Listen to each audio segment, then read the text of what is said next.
Hello guys, இன்னைக்கு நாம Hunter மான்வாவோட episode 42 தான் பார்க்க போறோம். வீடியோக்குள்ள போறதுக்கு முன்னாடி வீடியோ உங்களுக்கு பிடிச்சிருந்தா மறக்காம ஒரு லைக் பண்ணிருங்க. இதான் என்னோட சேனலுக்கு ஃபர்ஸ்ட் டைமா வரீங்கன்னா சப்ஸ்கிரைப் பண்ணி பெல் ஐக்கான பிரஸ் பண்ணி வச்சுக்கோங்க. அப்பதான் நான் ரிலீஸ் பண்ற எல்லா வீடியோவும் உங்களுக்கு உடனே நோட்டிபிகேஷனா வந்து சேரும். சரி வாங்க, டைம் வேஸ்ட் பண்ணாம டைரக்டா நம்ம எபிக்குள்ள போவோம்.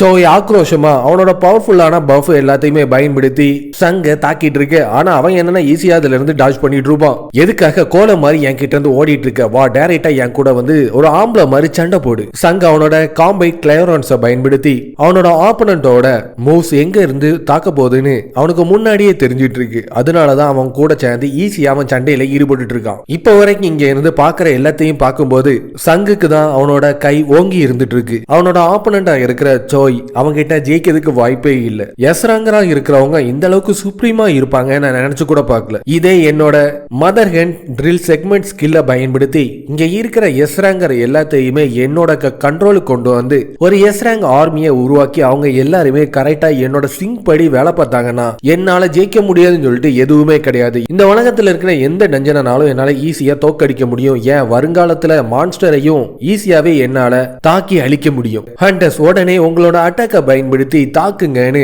யூன் அவங்களுக்கு ஆர்டர் கொடுத்துட்டு இருக்கு. அப்ப சங்க அவனோட மேஜிக்கல் செயினை பயன்படுத்தி அங்க இருக்கிற மத்த ஹண்டர்ஸ் எல்லாரையுமே ஒரு நொடிக்குள்ளேயே மொத்தமா துவம்சம் பண்ணிட்டு இருக்கு. இதுக்கு முன்னாடி சோய்க்கு சப்போர்ட்டா இருந்து அவனுக்கு தேவையான பஃப்பையும் பூஸ்டையும் பண்ண எல்லாருமே கதை முடிஞ்சோடனே அவனோட பஃப் அவனை விட்டு மொத்தமா ரிலீஸ் ஆயிட்டு இருக்கும். சோயோட உடம்புல இருக்கிற பவர் எல்லாமே ரிலீஸ் ஆகுறத பார்த்தோன்னே சங் இதுவரைக்கும் அவன் மனசுல வச்சிருந்த எல்லாத்தையுமே பயன்படுத்தி ஒரே பவர்ல ஓங்கி ஒரு மூஞ்சில ஒரு ஒன் பஞ்ச் பவரை பயன்படுத்தி தாக்கிட்டு இருப்பான். அதோட சோயோட கதை மொத்தமா முடிஞ்சிட்டு இருக்கும்.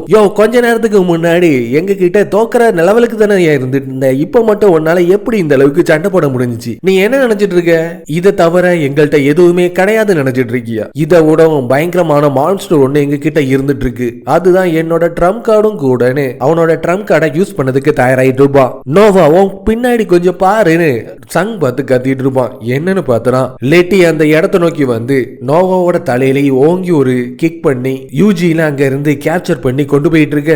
திடீர்னு ஏதோ டியவால்டிஸோட பவர் என்கிட்ட வரப்போகுதுன்னு எனக்கு ஃபியரைசிஸ் எனக்கு வந்துச்சு. அப்பமே நான் கொஞ்சம் சுதாரிச்சிருக்கணும். லெட்டி நீ இங்க என்ன பண்ணிட்டு இருக்க? என்னோட ட்ரம் கார்டு கரெக்டா வேலை செஞ்சிட்டு இருக்கு. இவ சீக்கிரத்துல வருவான்னு தெரியும். கரெக்டான டைமிங்ல வந்து அவளோட வேலையை காட்டிட்டு இருக்கான்னு யூன் ரொம்ப ஆக்ரோஷத்துல கத்திட்டு இருக்க. நீ அவங்களோட பக்கத்துல போவேன்னு நினைச்சு கூட பார்க்கல. நான் இங்க வந்ததே சேசங் கில்டோட கில்டு மாஸ்டரா இருக்கிற ஹுஞ்சே சங்க கொன்னிட்டு யூஜின் ஹான் உன்னை என் கூட கூட்டிட்டு போறதுக்காக தான். ஒழுங்கா என் கூட நீ வந்துரு. எதுக்காக இந்த மாதிரில நீ பேசிட்டு இருக்க? நீ அவங்க கிட்ட போய் சேர்ந்துட்டியா? அப்பதான் அவளோட மைண்டை யாரோ கண்ட்ரோல் பண்ணிட்டு இருக்கிற விஷயம் அவனுக்கு தெரிய வந்துட்டு இருக்கும். நான் எதுக்காக அவங்க கூட சேரணும்? அந்த முட்டாள்கள் கூட சேர்ற அளவுக்கு நான் ஒன்னும் அந்த அளவுக்கு மோசம்லாம் கிடையாது. யாரை பார்த்து நீ முட்டாள் சொல்லிட்டு இருக்க? நீ எங்க கூட தான் இருந்து வேலை பார்த்துட்டு இருக்கேன்னு சொல்ற விஷயத்தை நீ மறந்துட்டியா? பின்னாடி இருந்து நோவா ஆக்ரோஷத்துல அவளை தாக்கிறதுக்காக அவளை கையை கேப்சர் பண்ணிட்டு இருக்க.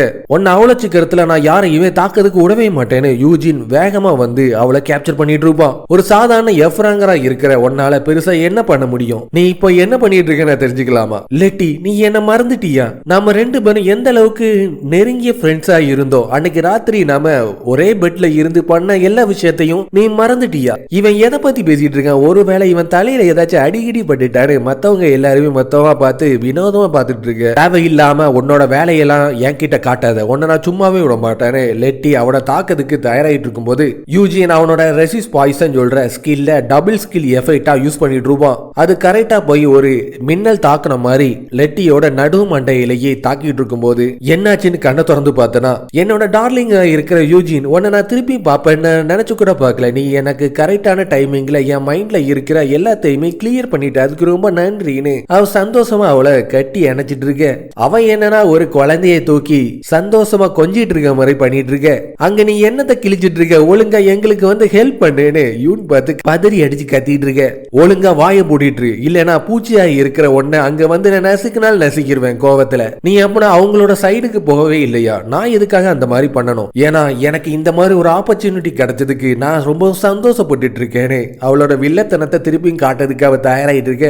5 வருஷத்துக்கு முன்னாடி எனக்கு எப்பவுமே ஃபெரி டெய்ல ஒரு கதை ரொம்பவும் பிடிக்கும். ஒரு ஈவில் டிராகன் ஒரு பிரின்சஸ கடத்தி கொண்டு போய் ஒரு கேசிலுக்குள்ள அடைச்சு வச்சிருக்கோம். பிரின்ஸ் அந்த பிரின்சஸ காப்பாத்துறதுக்காக ஈவில் டிராகன் கூட சேர்ந்து சண்டையில ஈடுபட்டு ஈவில் டிராகனை கொன்னு பிரின்சஸ காப்பாத்திட்டு போவான். அந்த கதை நான் அதிகமான வாட்டி நான் கேள்விப்பட்டிருக்கேன். அது எனக்கு ரொம்ப பிடிச்சமான கதையும் கூட. அந்த மாதிரி ஒரு கதையை இந்த வாட்டி நான் பண்ணி காட்டலான்னு முடிவு பண்ணிட்டேன்னு நோவா டிராகனா மாறுற மாதிரி அவளும் டிராகன் ஃபார்முக்கு மாறுறத பார்த்தோன்னே நோவாவும் நீயும் ட்வின்ஸா இருந்துட்டு இருக்கீங்க, அவனே மாதிரி நீ ஒரு சாதுவான டிராகனா மாறுவேன்னு பார்த்தா இந்த அளவுக்கு ஒரு பயங்கரமான டிராகனா மாறுவேன் நினைச்சு கூட பார்க்கல. எனக்கு பிரிய ரெசிஸ்டன்ட் இருந்தாலும் உன்னை பார்த்தா எனக்கு ரொம்ப பயங்கரமா இருந்துட்டு இருக்கு. உங்களோட பிரின்சஸ் உங்களுக்கு திருப்பி வேணும் நீங்க ஆசைப்பட்டீங்கன்னா என்ன நீங்க தோக்கடிச்சு இவனை நீங்க அடைஞ்சுக்கோங்கன்னு அவனை தூக்கிட்டாங்க இருந்து கிளம்பிட்டு இருக்க. இது முன்னாடியே நடக்கும்னு தெரிஞ்சிருந்தனா நான் பாப்கார்னையும் என் கூடயே நான் கொண்டு வந்திருப்பேனேன்னு சங் ரொம்ப ஆர்வத்தோட பார்த்துட்டு இருக்கேன்.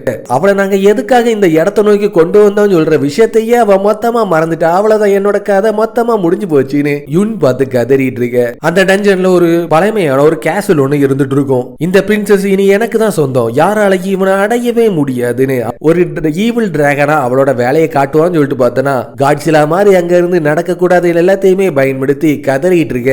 நான் கேள்விப்பட்ட கதையில பிரின்சஸ காப்பாத்துறதுக்காக ஈவில் டிராகன் கூட சேர்ந்து சண்டையில ஈடுபடுவான்னு கேள்விப்பட்டிருக்கேன். ஆனா இந்த வாட்டி இருக்கிற ஈவில் டிராகன் டியோ வெல்திஸ் சொல்ற ஒரு பயங்கரமான கர்ஸ் இருக்கிற பாய்சன் டிராகனா இருந்துட்டு இருக்கு. இந்த டிராகனை தோக்கடிக்க கூடிய ஒரு ஆள் இந்த உலகத்திலேயே கிடையாதுன்னு அவன் பார்த்து ஷாக் ஆயிட்டு இருக்க. டார்லிங் உன்னை பார்க்கறதுக்காக தான் நான் இவ்வளவு நாளா காத்துட்டு இருந்தேன்னு அவளோட ஹியூமன் ஃபார்முக்கு டிரான்ஸ்ஃபார்ம் ஆகி அந்த இடத்தை நோக்கி வந்துட்டு இருக்க.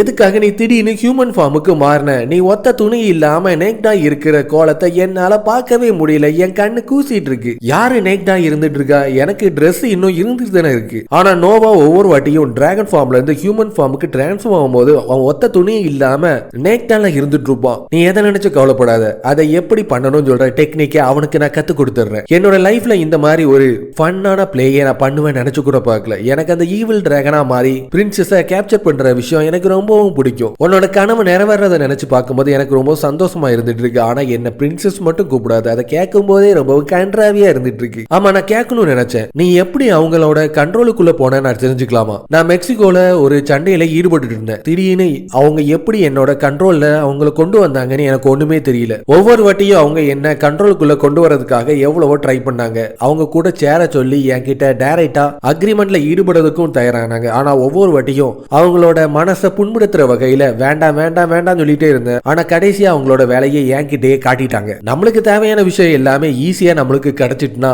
அதுல ஒரு ஃபன்னாவே இருக்காது. அதனாலதான் என் இஷ்டப்படியே நான் பண்ணிட்டு இருக்கேன். அதை உன்னை பார்த்தாலே நல்லாவே தெரியுது. ஒன்ன அடைய முடியலன்னு சொல்ற காரணத்தினால உன்னோட பிரதரை அடையதுக்காக அவங்க திட்டம் போட்டிருக்காங்க. ஏன்னா அவன் உன்னை விடவும் ரொம்ப வீக்கா இருந்துட்டு இருக்கான். நீ கொஞ்ச நேரத்துக்கு முன்னாடி உன்னோட வெனரமஸ் கர்ஸ் டிராகனோட டைட்டில் எஃபெக்டை பயன்படுத்தி ஒரு ஷாக் கொடுத்த மாதிரி எனர்ஜியை என்னோட மைண்டுக்கு நீ கொடுத்தக்கு அப்புறம் தான் அவங்களோட கண்ட்ரோல்ல இருந்தே என்னால ரிலீஸ் ஆக முடிஞ்சிச்சு. ஏற்கனவே லெட்டி ஒரு பவர்ஃபுல்லான கர்ஸ் டிராகனா இருந்துட்டு இருக்கா. அப்பேற்பட்ட அவளையே மைண்ட் கண்ட்ரோல் இருந்து ரிலீஸ் பண்ணிருக்கானா கண்டிப்பா என்னோட ரெசிஸ் கர்ஸ் டபுள் எஃபெக்டை கொடுத்தனாலதான் இந்த மாதிரி நடந்திருக்குன்னு அவன் யோசிச்சுட்டு இருக்கும் போதே அன்னைக்கு ராத்திரி நம்ம விட்ட விளையாட்டை திருப்பி நம்ம தொடங்கிறதுக்கான டைம் வந்துட்டு இன்னைக்கு நம்மளை யாருமே தடுக்கிறதுக்கு வாய்ப்பே இல்ல. யாராச்சும் இந்த பூச்சாடிட்ட இருந்து என்னோட கற்பை காப்பாத்துங்க, என்னை யாராச்சும் காப்பாத்துங்கன்னு அவ பார்த்து கதறிட்டு இருக்க. உன்னை காப்பாத்துறதுக்கு யாருமே இல்ல. நீ இன்னைக்கு என்கிட்ட சரியா மாட்டிக்கிட்ட. உன்னை நான் சும்மாவே விட மாட்டேன்னு கிட்ட நெருங்கி வந்துட்டு இருக்கும் போது என்னோட பிரின்சஸை நான் காப்பாத்துறதுக்காக நான் வந்துட்டேன்னு சங்கும் நோவாவும் அந்த இடத்தை நோக்கி வந்துட்டு இருக்க. சிஸ்டர் இங்க என்ன நடந்துட்டு இருக்கு? நீங்க அவனை சித்திரவதை பண்ணுவீங்கன்னு நினைச்சு பார்த்தனா சிஸ்டர் நீங்க இந்த அளவுக்கு ஒரு கன்றாவியான விஷயத்த பண்ணுவீங்க நினைச்சு கூட பார்க்கலன்னு நோவா கண்ண மூடிட்டு இருக்க. நான் என்ன நினைச்சேன்னா இது ஒரு ஃபேரி டெய்லா இருந்து ஒரு நல்ல ஒரு எண்டிங்ல வரும் தான் நினைச்சேன். ஆனா பார்த்தா இது ஒரு அடல்ட் டிராமாவா மாறும் நான் நினைச்சு கூட பார்க்கல. நீ தேவையில்லாத பேசுறதெல்லாம் விட்டுட்டு இந்த டிராகனோட கதையை கொஞ்சம் முடிக்க முடியுமா? உன்னோட விஷயம் நான் நிறைவேற்றதுக்கு தயாரா இருந்துட்டு இருக்கேன். அவன் கிட்ட நெருங்கி வந்துட்டு இருக்க. இப்ப தான் உண்மையான ஃபன்னே ஆரம்பிக்க போகுதுன்னு லெட்டியும் சங்கும் சேர்ந்து நேருக்கு நேரு சண்டையில ஈடுபடுறதுக்கு தயாராயிட்டு இருக்க. ரெண்டு பேருமே ஈக்குவலான பவர்ல இருக்கிறனால அந்த இடமே வெடிச்சு செதறிட்டு இருக்கும். சீலிங் உடைஞ்சு யூஜின் கீழே உள்ள போற நேரத்துல நோவா அவன் அங்க இருந்து தாக்கி பிடிச்சிட்டு ரெண்டு எசரங்கரா இருக்கிறவங்க சண்டை போட்டா இந்த அளவுக்கு ஒரு பவர்ஃபுல்லான எஃபெக்ட உண்டாக்கும்னு நினைச்சு கூட பார்க்கல. இப்போ வரைக்கும் அவங்க ரெண்டு பேருமே வேற ஒரு லெவல்ல இருக்கிறனால அங்க நடக்கிற எல்லாத்தையுமே ஃபன்னா இருந்து பாக்குறது மட்டும்தான் நம்மளால முடியும் தவிர பெருசா நம்மளால எதுவுமே பண்ணவே முடியாது. நோவா இப்பதான் எனக்கு ஒரு ஞாபகம் வந்துச்சு. டியோ வேல்தீஸா இருக்கிற டைட்டில் உனக்கு டஞ்சனுக்குள்ள போனக்கு அப்புறம் தானே கிடைச்சிச்சுன்னு சொன்னீங்க. அது எல்லாத்தையுமே தெளிவா என்கிட்ட சொல்ல முடியுமா? லெட்டிக்கும் சங்குக்கு நடுவுல நடந்த பேட்டில் ரொம்பவும் பவர்ஃபுல்லா நடந்துட்டு இருக்கும். இது ஒரு விளையாட்டா இருந்தாலும் அவங்க ரெண்டு பேருமே எஸ்ரங்கரா இருக்கறனால அதுலயும் மான்ஸ்டர் அளவுக்கு ரெண்டு பேருக்குமே பவர் இருக்கறனால அந்த இடமே வெடிச்சு செதறாது மட்டும் இல்லாம லெட்டி அவளோட மொத்த பவரையும் இழந்து ஹீலிங் போஷனை பயன்படுத்தி ஹீல் பண்ணி திருப்பியும் சண்டைக்கு தயாராகிட்டு இருக்க. என்னோட அந்த ஒரு அடியிலேயே இந்த அளவுக்கு ஒரு பவர்ஃபுல்லான எஃபெக்டை உண்டாக்கும் நான் நினைச்சு கூட பார்க்கல. அவளோட பாய்சன் ஸ்மோக்னு சொல்றது ரொம்பவும் பவர்ஃபுல்லா இருந்துட்டு இருக்கு. அவளோட ஒரே அட்டாக்ல பாய்சனை உடம்புல ஏத்துவான நினைச்சு கூட பார்க்கல. யூஜினோட பவரை பயன்படுத்தி எங்களோட பக்கத்துல வராம இவன் மட்டும் அவங்களோட பக்கத்துல இருந்திருந்தானா கண்டிப்பா என்னோட கதை இப்ப முடிஞ்சிருக்கும். இப்ப என்ன பண்றதுன்னு எனக்கு ஒண்ணுமே புரியல. ஏன்னு அவன் பார்த்துட்டு இருக்கும் போதே நோவாவோட மேல இருந்து யூஜின் கீழே விழுந்துட்டு இருப்பான். சங் கரெக்டான டைமிங்ல அவனை கேப்சர் பண்ணிட்டு இருக்க.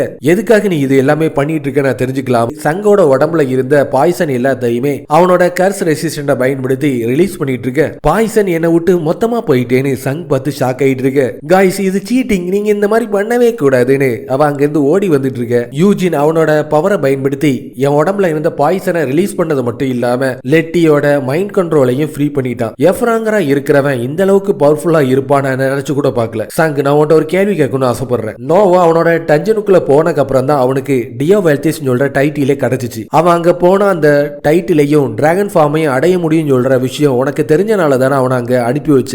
ஏற்கனவே கல்ட்டை சேர்ந்தவங்க லிட்டியா அவனோட கட்டுப்பாட்டுல கொண்டு வரதுக்கும் ட்ரை பண்ணாங்க. அவளால முடியலன்னு சொல்றனாலதான் நோவாவை அவங்களோட கட்டுப்பாட்டுக்குள்ள கொண்டு வந்தாங்க. இது எல்லாத்தையுமே வச்சு பார்க்கும்போது லெட்டிய பயன்படுத்தி உன்னை கொல்லதுக்காக தான் அவங்க திட்டம் போட்டிருக்காங்க. ஆனா இது எதுவுமே தெரியாம அவங்க கூடயே சேர்ந்து நீ அவங்களுக்கே ஐடியா கொடுத்து நீ உன்னோட வேலையை ஈடுபட்டு இருக்க. இது எல்லாத்தையும் பயன்படுத்தி பார்க்கும்போது உன்னை பயன்படுத்தி உன்னையே கொல்லதுக்காக தான் அவங்க திட்டம் போட்டிருக்காங்க. நான் ஒன்னும் அவங்களோட பப்பட்லாம் கிடையாது. நீ பப்பட்டோ பப்பட் இல்லையோ ஹிஞ்சே சங் உன்னை அவங்க பானா யூஸ் பண்ணி அந்த டஞ்சனை கிரியேட் பண்ணி நீ அந்த இடத்துல நோவாவை அனுப்ப போற விஷயம் அவங்களுக்கு முன்னாடியே தெரிஞ்சிருக்கு. அவன் ஏற்கனவே நோவாட்ட அந்த கேள்வியை கேட்டிருக்கும் போது நான் ஃபர்ஸ்ட் அந்த டஞ்சனுக்குள்ள போகும்போது அது ஒரு ஆர்டினரியான டஞ்சனா தான் இருந்துச்சு. அங்க ஒரு ஹியூஜான டைகர் தான் பாஸ் மான்ஸ்டரா இருந்துச்சு. திடீர்னு ஒரு டிராகன் அந்த இடத்தை நோக்கி வந்து அந்த டைகரோட கதையை முடிச்சக்கு அப்புறம் அதுவே அந்த டஞ்சனோட புது பாஸ் மான்ஸ்டராவே மாறிட்டு. அப்ப அந்த டி ரேங்க் டஞ்சனுக்குள்ள ரைட்டஸ் பேன் சொல்ற SS ரேங்க்ல இருக்கிற மான்ஸ்டர் ஒன்னு வந்து யூஜின் கூட சேர்ந்து சண்டையில ஈடுபட்ட விஷயம் எல்லாமே அவனுக்கு தெரிய வந்துட்டு இருக்கும். சங் உடனே சொல்லு, எனக்கு உடனே அவங்கள பத்தி இருக்கிற விஷயம் எல்லாமே தெரிஞ்சே ஆகணும். அன்னைக்கு அந்த டஞ்சன்ல என்னோட பிரதர் சாவறதுக்கு முக்கியமான காரணமே அவங்க தான். அவங்கள நான் சும்மாவே விட மாட்டேன்னு யூஜின் கோவத்துல பார்த்து கத்திட்டு இருப்பான். இதோட இந்த எபிசோடு முடிஞ்சிரும். இனி வர்ற எபிசோடு எல்லாமே ரொம்ப இன்ட்ரெஸ்டா இருக்கக்கூடியதுனால லைக் பண்ணி சேனலை சப்ஸ்கிரைப் பண்ணி வச்சுக்கோங்க. அப்பதான் இன்ட்ரெஸ்டான வீடியோ எல்லாமே உங்களுக்கு தொடர்ச்சியா ரிலீஸ் ஆயிட்டே இருக்கும். அடுத்த வீடியோல பார்ப்போம். பாய்.